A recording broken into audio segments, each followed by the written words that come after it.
الذي أسرى به الله إلى بيت المقدس، إلى المسجد الأقصى المبارك، ومن هنالك عرج به إلى السماوات العلى، ومن هنالك أهبط به إلى بيت المقدس.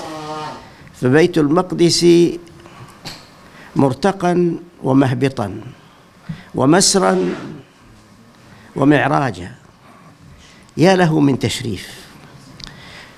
إنه تشريف لمحمد صلى الله عليه وسلم ببيت المقدس، وتشريف لبيت المقدس بمحمد صلى الله عليه وسلم. أيها الإخوة الأحبة، أيها العلماء الفضلاء، يا قادة الأمة وسادتها وكبارها ورجالها، أنتم الذين قال الله فيهم: يا أيها الذين آمنوا أطيعوا الله وأطيعوا الرسول وأولي الأمر منكم. أنتم أولو الأمر في ديار الإسلام، أنتم سلاطين الأمة،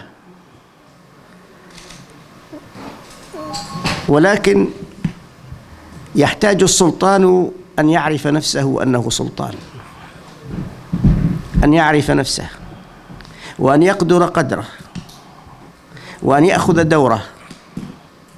لأنه إحنا يا إخوان أحيانا لا نأخذ أدوارنا، الأدوار التي سميت لنا في كتاب الله وفي سنة رسول الله صلى الله عليه وسلم، نتخلى عنها من باب التواضع. لا تواضع في هذا، لا يجوز التواضع في هذا الأمر، لا تواضع في الدور. ما بصير إنه الدور نهمله. كلماتي في هذا الجمع الكريم، وإن كان يعني قد طال عليكم الأمر وجئت فعلا، وينبغي أن أختصر وأن لا أطيل.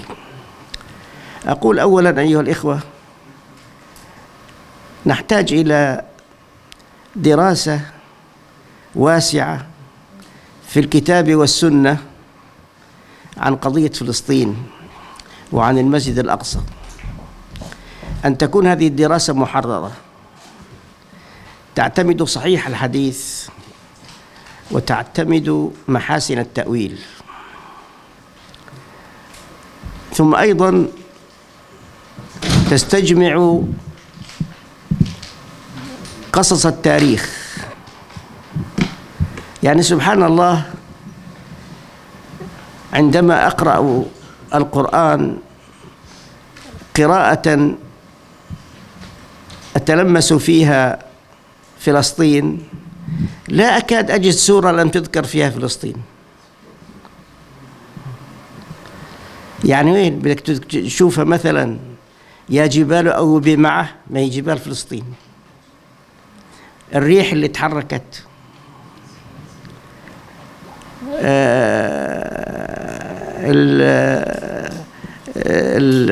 الجن الذين صنعوا الخوابي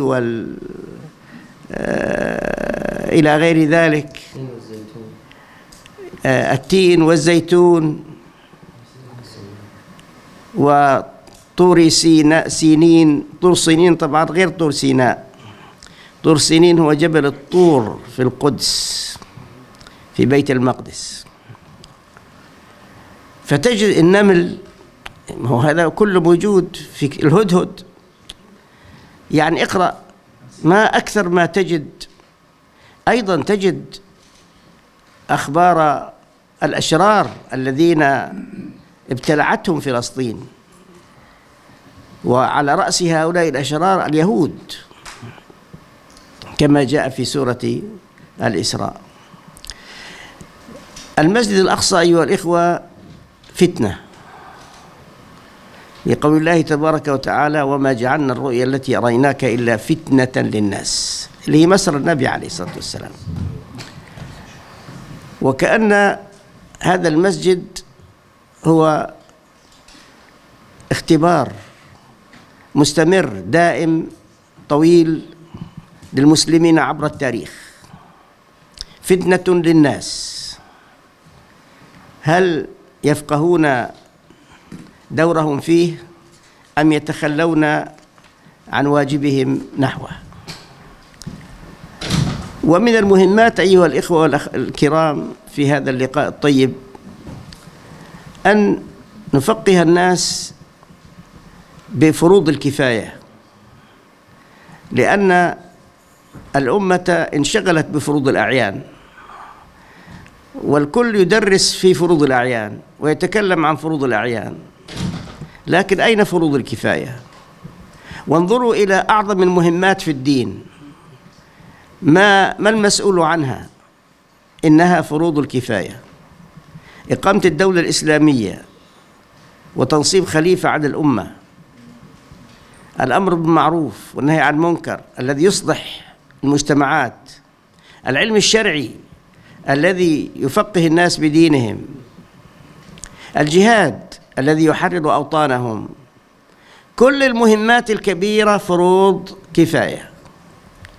وما أجمل ما قاله الشاطبي في كتاب موافقات عندما قسم الناس أمام فرض الكفاية إلى قسمين، قال: بعضهم قادر عليها، وغير القادر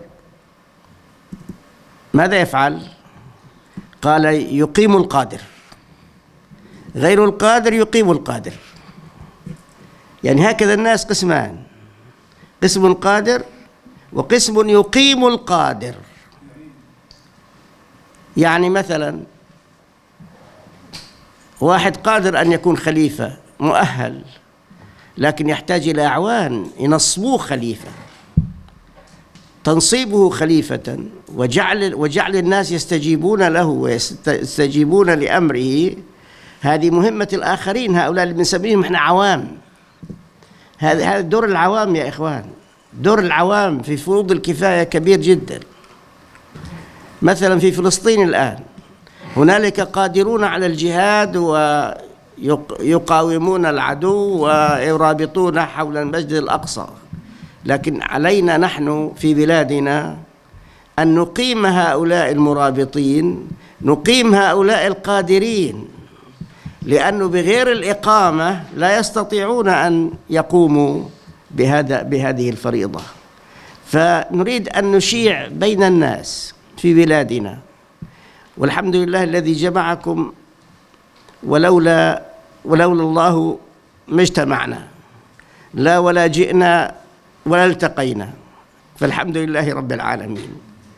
أقول في بلادنا جميعا نريد أن نحدد للمسلمين أدوارا في قضية المسجد الأقصى من باب إقامة القادرين. غير القادرين يقيمون القادرين على التحرير، وهذا فرض على كل مسلم في جميع بقاع الأرض. فإذا أيها الإخوة الكرام، نريد أن نفقه الناس جميعا بواجبهم نحو هذه القضية المباركة المقدسة، وأن نفقههم وأن نثقفهم بها كما نثقفهم أيضا بتاريخ جهادها الطويل. يعني الحديث اللي ذكره أخونا الشيخ محمد عبد الكريم جزاه الله خير، حديث عوف بن مالك اللي قال فيه النبي صلى الله عليه وسلم: اعدد 6 بين يدي الساعة. أتعرفون أين قال هذا الحديث؟ في غزوة تبوك. وتبوك هي أول فلسطين، يعني كانت غزوة تبوك تهيئ الأمر لفتح فلسطين، غزوة تبوك.